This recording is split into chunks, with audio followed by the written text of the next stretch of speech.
No matter who you are, life will inevitably knock you down. Listen closely, as many of you may currently feel backed into a corner by life's challenges, but I implore you not to give up or give in. As you face pain and hardship, I understand what you're going through. I've been there and experienced it myself. However, it's crucial to persevere and work through it. And most of you don't succeed because every time something doesn't go your way, you give up, quit, or let go, and people can feel your weakness.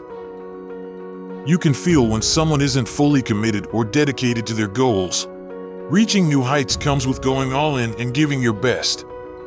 Winners win and losers lose. If you allow a culture of defeat to take root, if you continuously play the victim and let others treat you poorly, this mindset will become ingrained in your life. So, here's what I'm going to tell you. There will be times when you'll wonder, why should I keep showing up and working my business? Why should I continue? Why should I keep showing up to the conventions? Why do I have to keep picking up the phone and calling? Why should I keep working hard to reach my goals and dreams?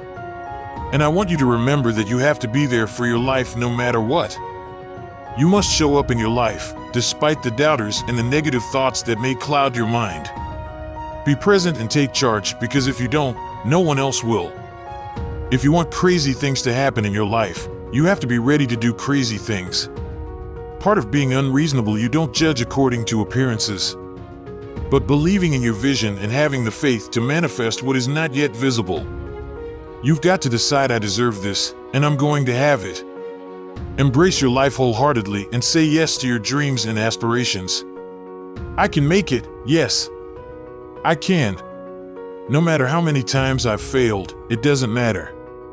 No matter how many mistakes I've made, it doesn't matter. What I've done doesn't matter. Yes. I don't care that I'm in a hole right now. Where I am doesn't matter. The final chapter of my life is yet to be written, so judging me now would be premature. I am still in the process of transforming my life and becoming the person I'm meant to be. Yes, the brilliance of Thomas Edison wasn't found solely in his intellect. Rather, it was rooted in something more ordinary and often less esteemed.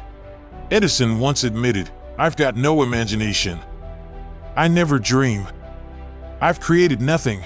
If you're not a fan of Edison, you might interpret this as him confessing to pilfering his inventions from more brilliant minds like Nikola Tesla. Not quite, but he did acknowledge that much of the credit for his accomplishments was due to something other than his intellectual prowess. "The genius hangs around his laboratory day and night," Edison said. "When something happens, here present to seize the opportunity. If he wasn't, it might happen just the same, only it would never be his." He was referring to the importance of showing up, the incredible and often underrated power of being consistent, dedicating time each day, and the luck this seems to inevitably produce. Edison lived in his laboratory, much like Gehrig, never missing a day, whether he was sick, exhausted, or faced with adversity. The modern conveniences we attribute to his lab owe more to his unwavering presence than to his intellect, as it was the cumulative effect of his consistency that proved more significant than sheer genius alone.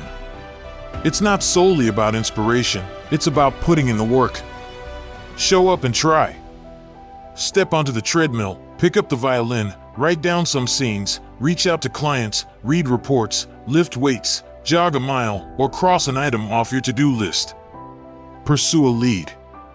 Regardless of the task, every aspect of our lives benefits from this focused, disciplined approach. Just as long as you do something every day, that is the important thing. Show up when you're tired, when it's not required, even when you have an excuse, or when you're swamped with obligations. Be present even if you won't receive recognition or when the task has been challenging. Once you've accomplished something, you can build upon it. Once you get started, momentum can grow. When you show up, you can get lucky. Is this still hard? Yes. But the silver lining is that because it's difficult, many people don't commit to it. They fail to show up and can't even manage a single small task each day. So yes, you may find yourself alone on the track in the rain or the only one working on holiday, but being in the lead can be a solitary experience. That's also why early mornings can be so peaceful. You have the opportunities all to yourself. Don't stress about breaking records, just focus on being present and doing your part. No excuses. Consistency is a superpower. Daily willpower is incredibly rare. You don't always have to be extraordinary, but you do need to consistently show up. What truly matters is your perseverance and readiness for the next challenge. The capacity to endure what John Steinbeck referred to as dawdly days while writing East of Eden, those days when everything seems out of whack, when you're just not feeling it, and distractions abound, is the first step toward greatness. Literally. Achieving greatness requires the self-discipline to persist through these moments. Completing one task each day adds up, and every day counts. However, the true power of these achievements emerges when they accumulate in large numbers. Remember, you're just beginning your journey. You're not gonna start right here. You're gonna start down there, probably in another city, another town. I aspired to build something meaningful in my life and to become someone who made a difference. Gaining recognition in the world's eyes was part of that ambition. Simply waking up before the sun each morning grants me a sense of accomplishment, knowing that I followed through on my commitment to rise early and begin my day with purpose. By doing so, I gradually build self-respect and start to believe in myself. This newfound confidence enables me to face the world and, perhaps, when I attend important meetings dressed the part, others will believe in me just as much as I believe in myself. This belief could manifest in the form of contracts, deals, maybe even some money.